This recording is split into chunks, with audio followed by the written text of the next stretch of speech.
नमस्कार, जय हिंद। स्वागत है आप सभी का आपके अपने इस YouTube चैनल में जिसका नाम है प्रवीण्स गुरुकुल।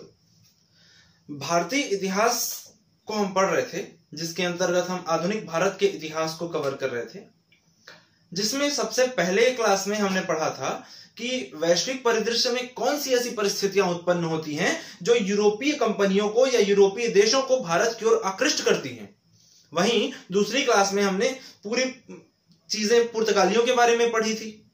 तीसरी क्लास हमारी बेस्ड थी डचों पर, और यह हमारी चौथी क्लास है। और इस क्लास में हम शुरू करेंगे अंग्रेजों के बारे में कि अंग्रेज किस तरह से भारत में आए, कौन सी कंपनी के माध्यम से आए, किस आज्ञा पत्र के माध्यम से आए, उन्होंने क्या क्या किया, कैसे सिलसिलेवार एक के बाद एक जगहों को जीतते गए, और व्यापारिक दृष्टिकोण से आए हुए अंग्रेज यहां पर अपना राजनीतिक प्रभुत्व स्थापित करने में किस तरह से सक्षम बन गए। इन सारी चीजों को हम इस क्लास में पढ़ेंगे।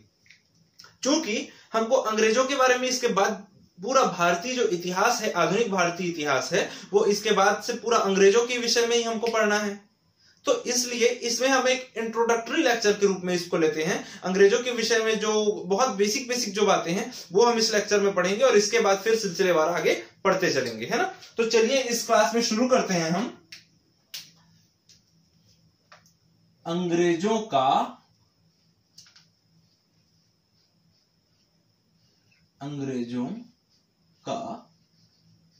भारत आगमन। अंग्रेजों का भारत आगमन, यह है हमारा चौथे नंबर का लेक्चर। ठीक है, अंग्रेजों का भारत आगमन। अंग्रेजों के भारत आगमन को समझने के लिए हमको कुछ 2-3 जगहों को पहले जान लेना चाहिए। जिस तरह से मैं अपनी हर क्लास में करता हूं, तो आपको पहले उन जगहों का लोकेशन एक बार ट्रेस करा दिया जाए, उसके बाद पढ़ने में काफी आसानी होती है ना।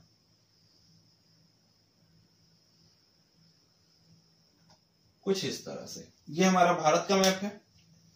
इसमें 3 जगह बेसिकली अंग्रेजों के बारे में हम पढ़ेंगे। एक ये वाली जगह, एक यहां, और एक यहां पर। यहां पे हम पढ़ेंगे बंबई। यहां पर हम पढ़ेंगे मद्रास, और ये है हमारा कलकत्ता।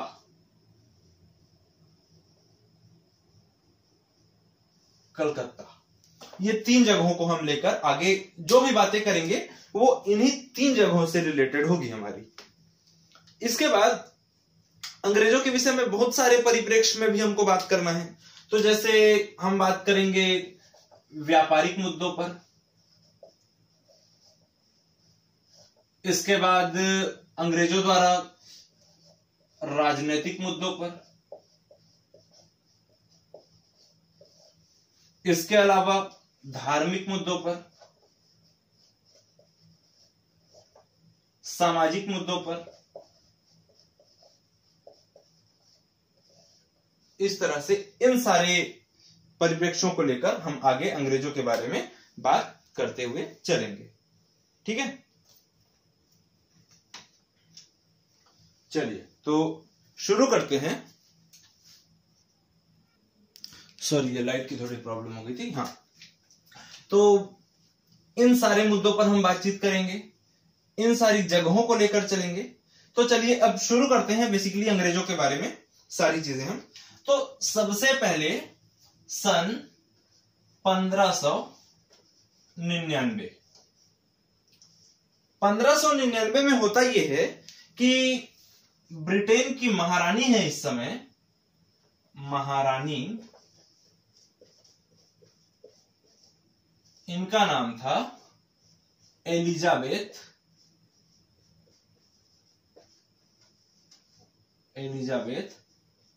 प्रथम।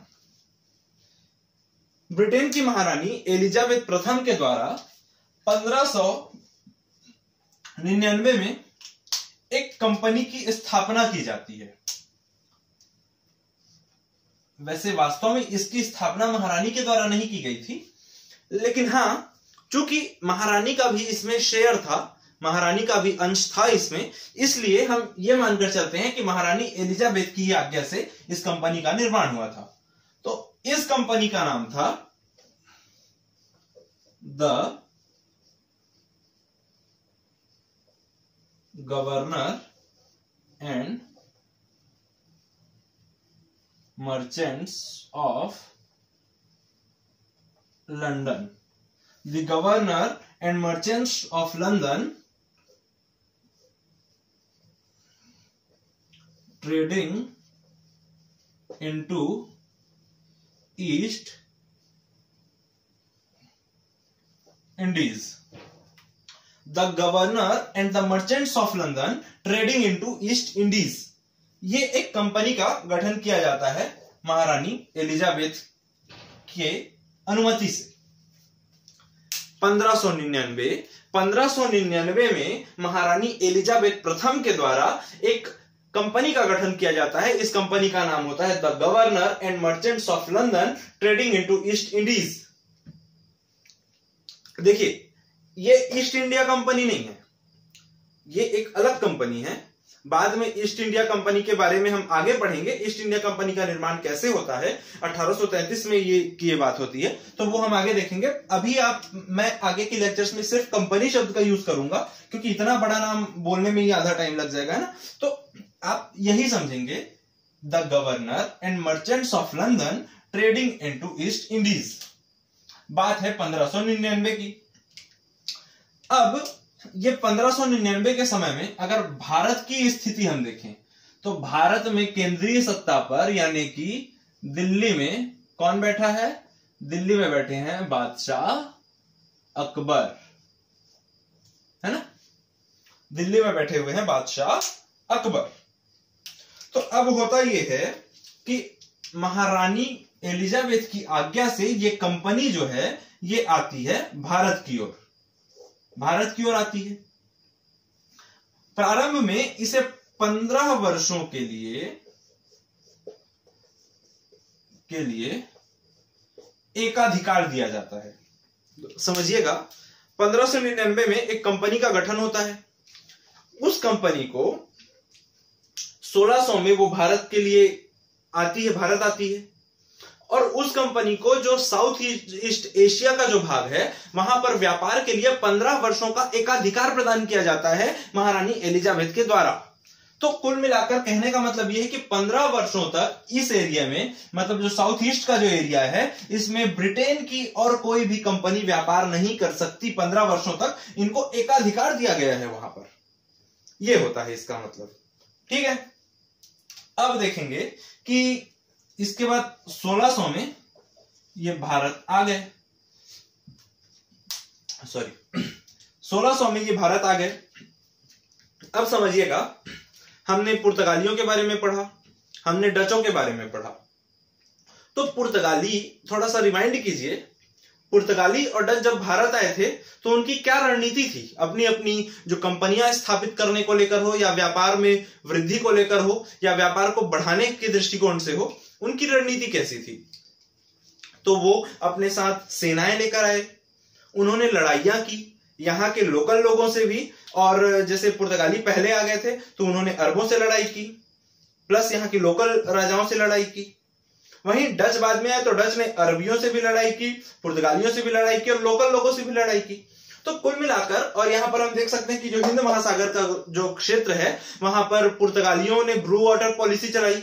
अर्थात कुल मिलाकर हम ये समझ सकते हैं एक मोटे मोटे तौर पर कि भाई हाँ, इनकी जो छवि थी उस समय वो एक डाकुओं की भांति छवि थी। हाँ, कि ये आते हैं, सेनाएं लेकर लड़ते हैं और अपना अधिकार स्थापित कर लेते हैं, इस तरह से इनकी छवि थी।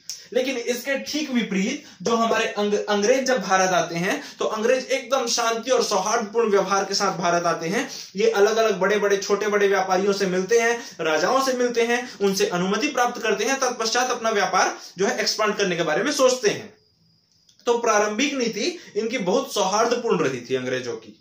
ये किस तरह से ये चेंज होते हैं, क्या सिनेरियो बनता है, ये आगे की बात है, वो हम आगे पढ़ेंगे। लेकिन शुरुआत की बात करें तो ये बहुत शांति से सोचते हैं कि हाँ, यहाँ पर हम बहुत आसानी से लोगों से बातचीत करेंगे और व्यापार करेंगे। स्टार्टिंग में इनका कोई ऐसा मोटो नहीं था कि आएंगे और यहां पर अपनी राजनीतिक सत्ता स्थापित करेंगे। ये शुरुआत में सिर्फ व्यापार के दृष्टिकोण से ही आते हैं और इस तरह से सन 1600 में इनका भारत की ओर आगमन होता है।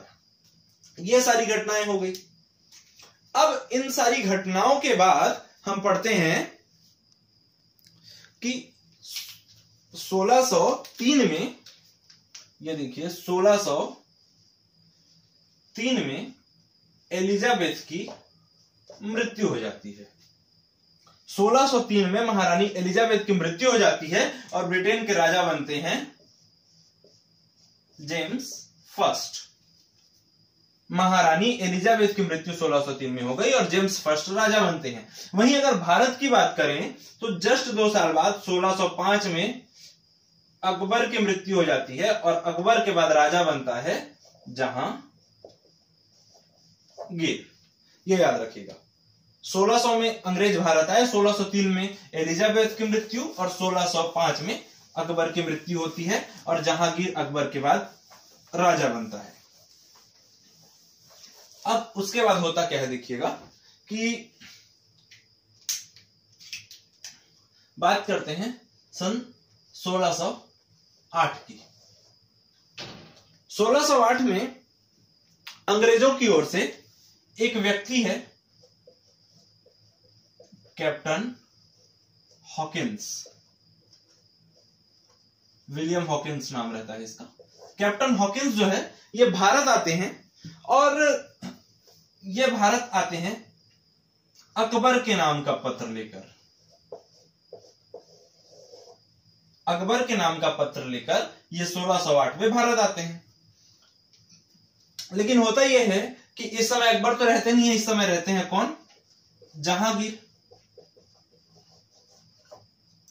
तो यह बोल दिया जाता है कि 1608 में कैप्टन हॉकिंस जहांगीर के दरबार में आते हैं। ये बेसिकली इनके आने का कारण होता है कि ये अनुमति चाहते हैं व्यापार के लिए और इनका जो मेन फोकस होता है ना वो सूरत पर होता है। इसके पहले हमने देखा था कि किस तरह से पुर्तगाली भी सूरत पर अपना अधिकार स्थापित करने के लिए आतुर थे और वहीं डच भी सूरत पर अपना अधिकार स्थापित करने के लिए आतुर थे। क्यों? क्योंकि सूरत सूती वस्त्रों के व्यापार के लिए भारत का एक प्रमुख केंद्र था और सूती वस्त्र उस समय सबसे ज्यादा फायदे का सौदा होता था। तो इस वजह से जो लोग होते थे वो इस समय के आसपास में सूरत पर उनका ज्यादा कंसंट्रेशन होता था।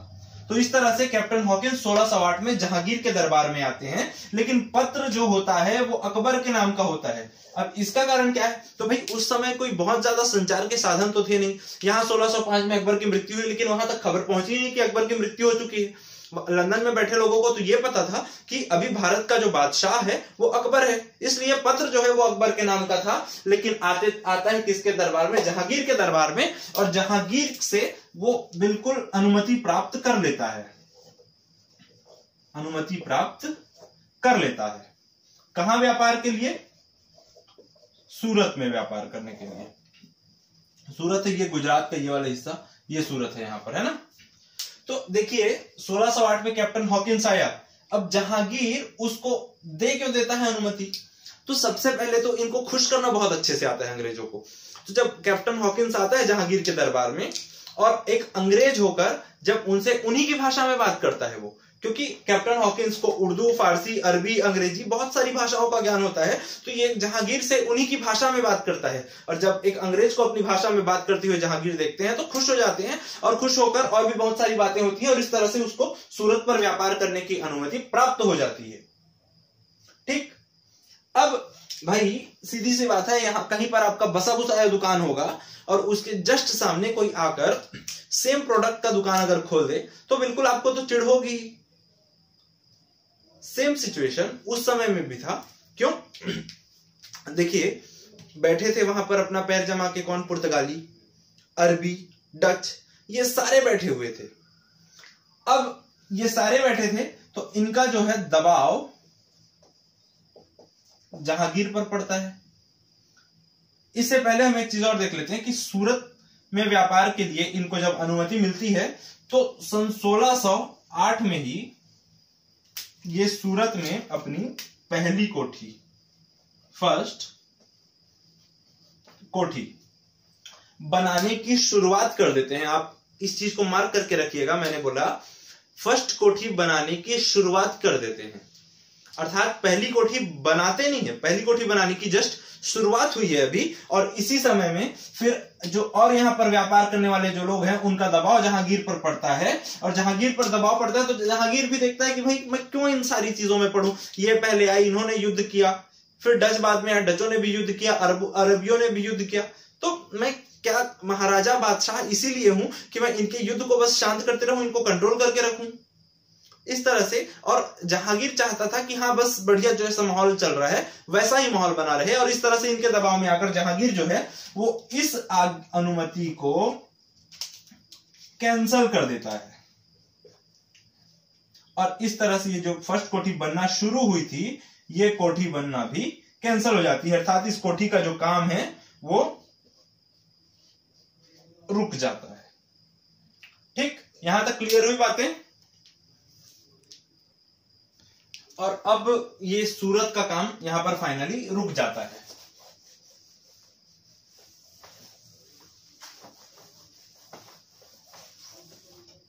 देखिए अब सूरत जो है वो तो रुक गया, सूरत में कोठी बनना शुरू हुई और उसके बाद जो काम है वो रुक गया। अब सन 1611 में अंग्रेज जो है वो ये मद्रास में एक जगह का नाम है मछलीपट्टनम, मछलीपट्टनम, यहां पर अपनी कोठी स्थापित करते हैं। ठीक है, यहां पर अपनी कोठी स्थापित करते हैं, और उसके बाद सन 1612 के आसपास इन्हें जहांगीर से पुनः अनुमति प्राप्त हो जाती है सूरत की, 1612 के आसपास। और इस तरह से 1613 में पुनः जो है सूरत की फैक्ट्री बनकर तैयार होती है। ये चीजें समझ में आई। 1608 में सबसे पहले अनुमति प्राप्त की इन्होंने, कोठी बनाना शुरू किया, लेकिन दबाव में आकर जहांगीर ने जो अनुमति थी उसको निरस्त कर दिया, और उसके फलस्वरूप जो कोठी बनने का काम था वो रुक गया। वहीं 1611 में इन्होंने मछलीपट्टनम में अपनी कोठी स्थापित की, जो कि मद्रास में स्थित है, मछलीपट्टनम है ना। और उसके बाद 1612 के आसपास इससे जहांगीर से कुछ अच्छे संबंध होते हैं, और इस तरह से इनको फिर से पुनः यहाँ की अनुमति प्राप्त हो जाती है, और सूरत में फाइनली इनकी जो कोठी है वो बनके तैयार होती है 1613 में। यही 1613-14 के आते आते इसी के आसपास के क्षेत्र जैसे भड़ौच गुजरात में है, अहमदाबाद, वहीं अगर ये यूपी की बात करें तो आगरा, इन सारी जगहों पर इनकी कोठियां जो हैं वो स्थापित हो जाती हैं।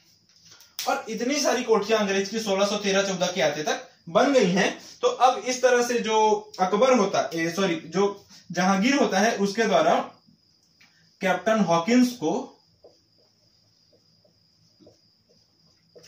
400 मनसबदारी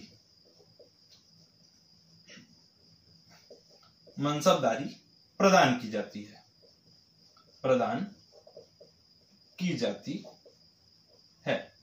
ये वास्तव में ये जो मनसबदारी व्यवस्था है इसकी शुरुआत अकबर ने की थी, और जब कैप्टन हॉकिंस जो है अंग्रेजों का एक प्रमुख व्यक्ति रहता है और बार बार जहांगीर के दरबार में आना जाना लगा होता है, तो जहांगीर भी उसे बहुत अच्छे से जानने पहचानने लगता है, और इस तरह से चूंकि इनकी बहुत सारी कोठियां भी बन जाती हैं, इस तरह से कैप्टन हॉकिंस एक बहुत प्रतिष्ठित व्यक्ति हो जाता है, और इसको फिर जो जहांगीर है वो अपने दरबार में 400 की मनसबदारी प्रदान करता है, जिसे जमीन के जो मालिक होते हैं उनको जमींदार कहा जाता है। वैसी मनसबदारी जो व्यवस्था थी उसमें जो मनसबदार होते थे उनको प्रदान की जाती थी मनसबदारी। ठीक है, मनसबदारी व्यवस्था क्या है ये मध्यकालीन इतिहास का विषय है। ये जब हम मध्यकालीन इतिहास पढ़ेंगे तो बहुत डिटेल में मनसबदारी व्यवस्था को पढ़ेंगे, है ना। यहां पर अगर अभी करने लगे तो बहुत ज्यादा लंबा वीडियो बन जाएगा, तो चलिए इसको बाद में देखते हैं ना। तो 400 की मनसबदारी कैप्टन हॉकिंस को मिल गई यहां पर। अब इस तरह से ये लगभग 3 साल जहांगीर के दरबार में रहता है। जो कैप्टन हॉकिंस है वो लगभग 3 साल का समय जो है वो जहांगीर के दरबार में व्यतीत करता है। और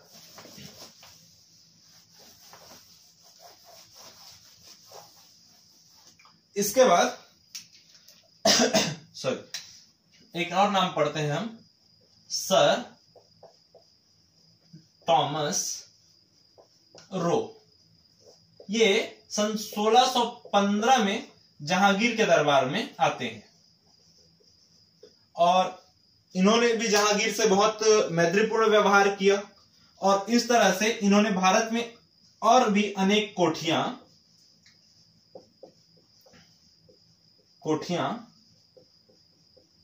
बनाने की अनुमति जो है वो प्राप्त की। याद रखेंगे 1615 में सर टॉमस रो आते हैं और इन्होंने और भी बहुत सारी कोठियां बनाने की अनुमति जहांगीर से प्राप्त की। इस तरह से ये सारी घटनाएं होती है। अब आगे देखते हैं। देखिए, इसे हम जो अंग्रेजों के बारे में जो पढ़ रहे हैं इसे और भी बहुत डीप में पढ़ना है हमें, क्योंकि पूरा इतिहास ही अंग्रेजों पर चलेगा। अब तो यहां पर हम बहुत बेसिक चीजें देख रहे हैं, जो प्रमुख चीजें जो हमारे काम की हैं सिर्फ वही देखते चल रहे हैं ना। तो इसी क्रम में अब एक सन आता है 1639, 1639। तो 1639 में गोलकुंडा, ये जगह आप याद रखेंगे, वर्तमान तेलंगाना में स्थित है गोलकुंडा, है ना। तो ये जो गोलकुंडा के सुल्तान होते हैं, इनसे इनको एक सुनहरा फरमान प्राप्त होता है। सुनहरा फरमान इसलिए कहते हैं क्योंकि सिर्फ और सिर्फ 500 पैगोड़ा में पूरे गोलकुंडा के क्षेत्र में इनको फ्री ट्रेड का, कर मुक्त व्यापार का जो अधिकार है वो दे दिया जाता है। और ये 500 पैगोड़ा, तो ये पैगोड़ा क्या होता है? पैगोड़ा एक स्वर्ण मुद्रा होती थी और ये जारी किया जाता था डचों द्वारा। अब आप अगर पिछली क्लास को थोड़ा सा रिकॉल कर पा रहे होंगे तो आपने पढ़ा होगा कि यहां पर साउथ में तेलंगाना, आपका आंध्र प्रदेश और तमिलनाडु के पास एक जगह का नाम पढ़ा था हमने, पुलिकट। और यहीं पर डचों ने टकसाल लगाया था, टकसाल। और ये टकसाल जिस किले में बनता था, चूंकि पैसे की बात है तो पैसे को सुरक्षा की भी अत्यंत आवश्यकता होगी, है ना। तो ये टकसाल जो था, ये जिस किले के अंदर था उसका नाम था गोल्डरिया किला,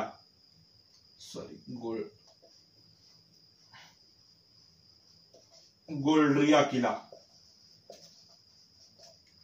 तो इस गोल्डरिया किला में बने हुए जो सोने के सिक्के थे या स्वर्ण मुद्राएं थी, वो कहलाती थी पैगोड़ा। ठीक है। तो 500 पैगोड़ा पर गोलकुंडा के सुल्तान ने 1639 में अंग्रेजों को पूरे गोलकुंडा के क्षेत्र में, मतलब गोलकुंडा साम्राज्य के क्षेत्राधिकार में जितने भी एरिया आते थे उन सारे एरियो में फ्री ट्रेड करने के लिए एक फरमान इनको जारी कर दिया। और इसी चीज को कहा जाता है सुनहरा फरमान।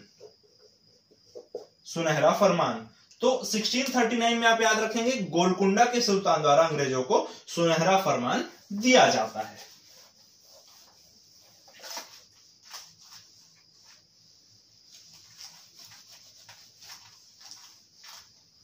ठीक है, यहां तक की सारी बातें क्लियर हो गई।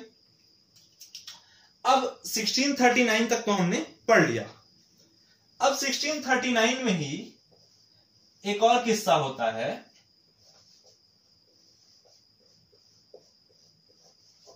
चंद्रगिरी। 1639 एक और किस्सा होता है। चंद्रगिरी के जो महाराजा होते हैं, चंद्रगिरी स्थित होता है मद्रास में। चंद्रगिरी के महाराजा द्वारा जो संपूर्ण मद्रास को अंग्रेजों को फ्री ट्रेड करने के लिए दे दिया जाता है। अब जो मद्रास है वहां पर व्यापारिक दृष्टिकोण से संपूर्ण अधिकार जो है वो अंग्रेजों का हो गया। अब देखिएगा यहां पर इसकी कीमत इन्होंने दी थी सिर्फ और सिर्फ 12,000 रुपए वार्षिक, 12,000 रुपए एनुअल में पूरे मद्रास में इनको फ्री ट्रेड करने के लिए जो चंद्रगिरी के महाराजा होते हैं वो दे देते हैं। ठीक है, अब होता यह है ना कि यहां पर अब ये व्यापारिक केंद्र या इसे ही हम कह सकते हैं कोठी या इसे ही कहते हैं फैक्ट्री। देखिए, फैक्ट्री का मतलब किसी चीज के मैन्युफैक्चरिंग के लिए बहुत बड़ी फैक्ट्री लाके लगा दी, ऐसा नहीं था। फैक्ट्री का मतलब अंग्रेजों के परिप्रेक्ष्य में अगर बात करें तो फैक्ट्री का मतलब वो स्थान होता था जहां से ये यूरोप की वस्तुएं भारत में और भारत की वस्तुएं यूरोप में लाने ले जाने का काम करते थे। अर्थात जहां से विनिमय होती थी ना चीजों की, या चीजों की खरीद बेच होती थी, उस जगह को फैक्ट्री या कोठी कहा जाता था। मतलब वर्तमान बाजार या मंडी के समान आप इस जगह को समझ सकते हैं। और इसी क्रम में अंग्रेजों ने यहां पर अपना पहला किला स्थापित किया और उस पहले किले का नाम था सेंट फोर्ट जॉर्ज। याद रखिएगा, ये पहला किला अंग्रेजों ने स्थापित किया यहां पर, जिसका नाम होता है सेंट फोर्ट जॉर्ज। और चूंकि हम देख रहे थे कि अंग्रेजों के बारे में कि ये 3 जगह हम बेसिकली पढ़ेंगे, तो इसमें सबसे पहली जगह जो मद्रास है वो अब पूर्ण रूप से अंग्रेजों के हिस्से में आ गई। अंग्रेजों के हाथ में जो पूरे मद्रास की जो लगाम थी वो आ जाती है। इसी तरह से अगर हम इधर की बात करें,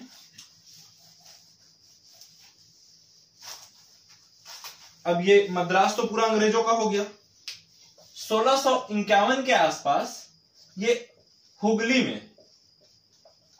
अर्थात पश्चिम बंगाल में अपनी कोठी स्थापित करते हैं। इसके अलावा यहीं पर पटना,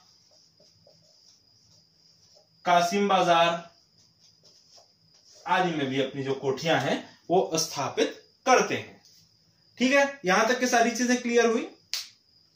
अब देखते हैं 1661 में। अब यहां पर का कॉन्सेप्ट थोड़ा सा ध्यान से समझिएगा।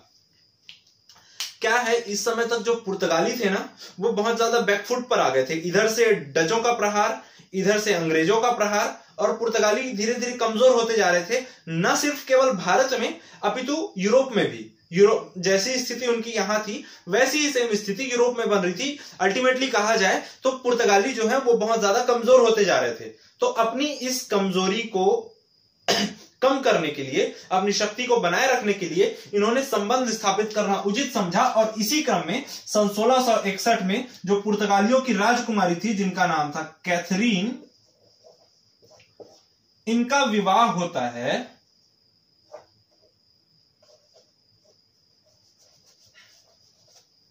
इनका विवाह होता है अंग्रेज राजकुमार जेम्स के साथ, सॉरी चार्ल्स के साथ। ठीक, 1661 में पुर्तगाली राजकुमारी कैथरीन की जो शादी है वो अंग्रेज राजकुमार चार्ल्स के साथ होती है। और इसी क्रम में जो अंग्रेज राजकुमार होते हैं उनको ये बंबई का जो एरिया है जो पुर्तगालियों का था ये दिया जाता है दहेज में। और अब क्या हुआ, 1661 में प्रत्यक्ष ना सही परोक्ष रूप से जो बंबई है वो कंपनी के नेतृत्व में आ गया, मतलब अंग्रेजों के नेतृत्व में आ गया, अंग्रेजों के हिस्से में आ गया। अब कंपनी को जब पता चलता है कि भाई ये हमारे जो राजकुमार हैं उनको बंबई दान में मिल गई है, तो वो बिना लेट किए जाते हैं सन 1668 के आसपास। और 1668 में जो बंबई है उसको किराए पर ले लेते हैं। किराए पर ले लेते हैं प्रिंस चार्ल्स से। चार्ल्स से जो कंपनी है वो 1668 में इस बंबई को किराए पर ले लेती है। और इस तरह से अब आप देख सकते हैं कि अंग्रेजों के नेतृत्व में मद्रास तो था ही, अब आ गई कौन सी, बंबई भी। बंबई अंग्रेजों को जम गई। ठीक, यहां तक की सारी बातें क्लियर हुई। अब यहां पर धीरे धीरे अंग्रेजों ने क्या किया, अर्थात कंपनी ने क्या किया, शहर बसाया। पहले तो शहर बसाना शुरू किया, बंदरगाह डेवलप करना शुरू किया। इन कामों का बेसिक जो सबसे श्रेय को जाना चाहिए वो गेराल्ड टोमर को जाता है। गेराल्ड टोमर, ये सब नाम आप याद रखेंगे क्योंकि ये नाम जो है वो डायरेक्ट भी आपसे एग्जाम में पूछ सकता है। ठीक है, यहां तक की बातें क्लियर हो गई। यहां पर आप याद रखेंगे हम सिर्फ और सिर्फ मुख्य बिंदुओं को देखते हुए चल रहे हैं, सारी घटनाक्रम को अभी नहीं पढ़ रहे हैं। क्यों? इसके बीच बीच के और आप सोच रहे होंगे कि इतने गैप गैप में सन बताते जा रहे हैं तो बीच की और सारी चीजें कहां गई। तो हाँ, बिल्कुल सारी चीजें कवर होंगी, बस हम एक व्यवस्थित रूप में उनको कवर कर रहे हैं। बिल्कुल इधर उधर करके कवर करने का कोई मतलब नहीं है क्योंकि वो फिर ऊपर से निकल जाता है। ठीक है, तो एक व्यवस्थित रूप में अभी एकदम बेसिक बातें हम जान रहे हैं कि अंग्रेज कैसे कैसे भारत में कदम रख रहे हैं अपना, बस इसी चीज को हम अभी देख रहे हैं, है ना। तो आगे ध्यान रखिएगा आप। तो चलिए, ये सारी बातें हो गई। चलिए, अब ये दो जगह अंग्रेजों की कंट्रोल में आ चुका है, बंबई और मद्रास। ठीक है, 1680 की बात करते हैं। 1680, तो 1680 में जो यहां पर अब दिल्ली में जो शासक बैठा है वो चेंज हो जाता है। इस समय दिल्ली में अब बैठा है कौन,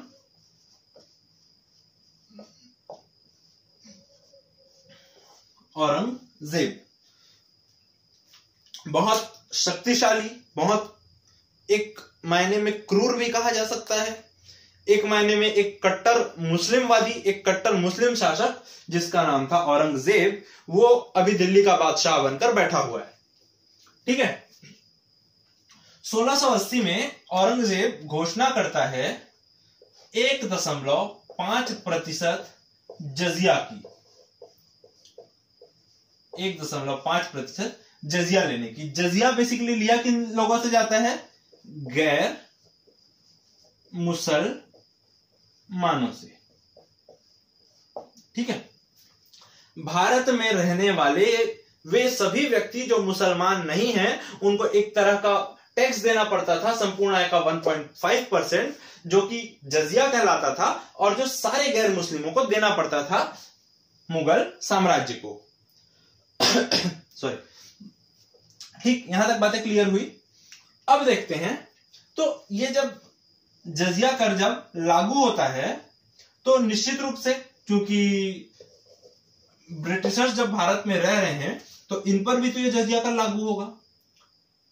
और जब मुगल सेना इनसे जजिया कर लेने के लिए जाती है तो सबसे पहले दिल्ली के पास में ये वाला इलाका है तो ये इधर जाएंगे सबसे पहले, तो जाती है। अंग्रेज यहां पर हुगली में बैठे हुए हैं, पटना में बैठे हुए हैं, कासिम बाजार में बैठे हुए हैं। तो जब मुगल सेना या मुगल सेना के अधिकारी या कर जो है कलेक्ट करने वाले जो अधिकारी होते हैं वो जब इनके पास जाते हैं और जजिया कर के लिए कहते हैं तो अंग्रेज इस समय साफ मना कर देते हैं। और अंग्रेज जब साफ मना कर देते हैं ना तो इससे होता ये है इनके और इनके बीच में झड़प हो जाती है। अर्थात अगर देखें तो मुगल वर्सेस अंग्रेज, तो मुगल और अंग्रेजों के बीच में जब भिड़ंत होती है तो निश्चित रूप से मुगल तो बहुत ज्यादा शक्तिशाली है और इनका की जो केंद्रीय सत्ता है उसमें बैठा हुआ व्यक्ति भी जब शक्तिशाली है तो निश्चित रूप से मुगल सेना जीतेगी। लेकिन यहां पर ऐसा नहीं होता, क्योंकि यहां पर स्थानीय सैनिक होते हैं और बहुत ज्यादा लड़ाई की तैयारी से नहीं गए होते हैं, ये है ना, सिर्फ कर लेने के लिए गए होते हैं। तो कुल मिलाकर यहां पर कम सैनिक रहते हैं और इस तरह से जो अंग्रेज होते हैं वो जीत जाते हैं और मुगल हार जाते हैं। अब ये बात जो है वो पता चलती है यहाँ दिल्ली में बैठे हुए औरंगजेब को, और औरंगजेब के सामने अभी तक के किसी की हिम्मत नहीं हुई कि कोई सिर उठाए इस एरिया में, और अंग्रेजों ने अचानक से आए और अचानक से इनके सामने सिर उठा दिए। ना केवल सिर उठाए, अभी तो इनके जो सैनिक थे उनको भी मारकर यहां से भगा दिया। तो औरंगजेब इस चीज को कैसे बर्दाश्त कर लेते भाई? तो यहां से औरंगजेब जो है वो अपनी एक सैन्य टुकड़ी को वापस भेजते हैं इधर, और इसके बाद मुगल और अंग्रेजों के बीच फिर से युद्ध होता है, मुगल सेना और अंग्रेजों के बीच, और इस तरह से फिर मुगल सेना जीतती है और अंग्रेजों को यहां से भगा दिया जाता है सीधे सीधे। अंग्रेज जब जान बचाकर भागते हुए रहते हैं तो इधर कुछ दूर में एक द्वीप है जिसका नाम है फुल्टा द्वीप। वहां जाकर जो अंग्रेज होते हैं वो शरण लेते हैं। ठीक, यहां तक की सारी बातें क्लियर हुई आप लोगों को? ठीक, अब ये घटना जो है ना, ये अपन पढ़ रहे थे 1680, लेकिन ये जो युद्ध है इसका सन आप याद रखिएगा 1686 में होता है। ठीक है, ये युद्ध, और फुल्टा द्वीप पर अंग्रेज जाकर अपनी जान बचाकर छुपते हैं, और अब डिस्कस होता है अंग्रेजों के बीच, बहुत सारे डिस्कशंस होते हैं कि अब क्या किया जाए। जो भारत का सबसे मेन इंसान है, जो वहां का बादशाह है, उसी से हमने युद्ध मोल ले लिया, उसी से हमने शत्रुता मोल ले ली। अब अंग्रेजों के बीच एक समझदार व्यक्ति होता है जिसका नाम होता है जॉब चार्नॉक। ये जो जॉब चार्नॉक होता है ना, ये जाता है औरंगजेब के पास निडर होकर, और जाकर क्षमा याचना करता है। अब जब जाकर ये क्षमा याचना करता है औरंगजेब से, तो औरंगजेब भी कुछ समय में मान जाता है, और उसके बाद इनको 1.5 लाख रुपए जुर्माना, और इसके साथ कुछ और शर्तें,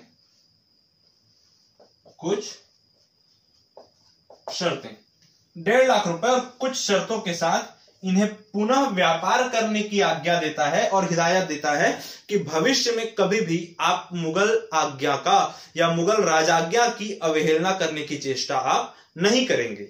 ये इनको कहता है, और जॉब चार्नॉक इनकी सारी बातों को मानने का आश्वासन देता है, और इस तरह से अंग्रेज जो है वो फिर अब यहां पर आते हैं, और जैसा पहले वो व्यापार कर रहे थे उसी तरह से अंग्रेजों का जो व्यापार है वो शुरू हो जाता है। ठीक, यहां तक की बातें क्लियर हुई आप लोगों को? देखिए, जहां जहां आप लोगों को डाउट आता है ना, आप लोग बिल्कुल कमेंट में बताइए। आपको सारे डाउट का जो सॉल्यूशन है वो बिल्कुल आपको कमेंट के माध्यम से ही, और अगर कुछ अंडरस्टैंडिंग वाली चीजें होंगी तो बिल्कुल उसको अगली क्लास में यहां से बताया जाएगा, है ना? तो बिल्कुल आप निसंकोच कमेंट करके जो भी आपके मन में उत्कंठाएं उठ रही हैं वो सारी चीजें आप पूछ सकते हैं। तो यहां तक की बातें हमने की।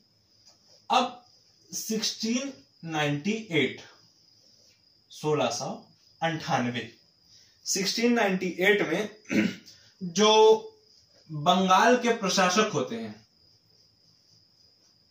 बंगाल के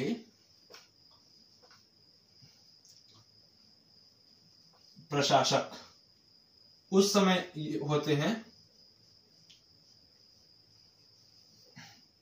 आजी मुशान। तो 1698 में बंगाल के प्रशासक आजी मुशान से अंग्रेजों को 3 गांव जो है वो दिए जाते हैं, प्रदान किए जाते हैं। अब आप सोचेंगे कि और प्रशासक कहां से आ गए, यहां पर तो शासन औरंगजेब का चल रहा है। तो यहां का बादशाह औरंगजेब ही था, लेकिन अभी होता है ना कि शासन एक राज्य की अगर हम बात करें तो राज्य में शासन तो होता है मुख्यमंत्री का, लेकिन सारे जिलों में अलग अलग जो कलेक्टर्स बैठे होते हैं। तो मान के चलिए इस एरिया का कलेक्टर ही था, मान के चलिए आप। तो ये जो प्रशासक होता है यहाँ का आजी मुशान, उसने अंग्रेजों को 3 गांव जो है वो गिफ्ट में दी। उन 3 गांव का नाम था सुतानती,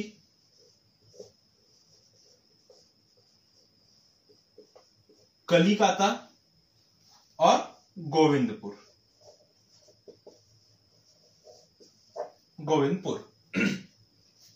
सुतानती, कलिकाता और गोविंदपुर, ये तीनों गांव दान में देता है और इन तीनों गांवों को मिलाकर 1699 में जॉब चार्नॉक के द्वारा कलकत्ता शहर की स्थापना की जाती है। और इसी कलकत्ता शहर में फोर्ट विलियम, एक किला बनाते हैं जिसका नाम रखते हैं फोर्ट विलियम। इसके पहले हमने सेंट फोर्ट जॉर्ज पढ़ा था, है ना, मद्रास में, और अब पढ़ रहे हैं फोर्ट विलियम कलकत्ता में।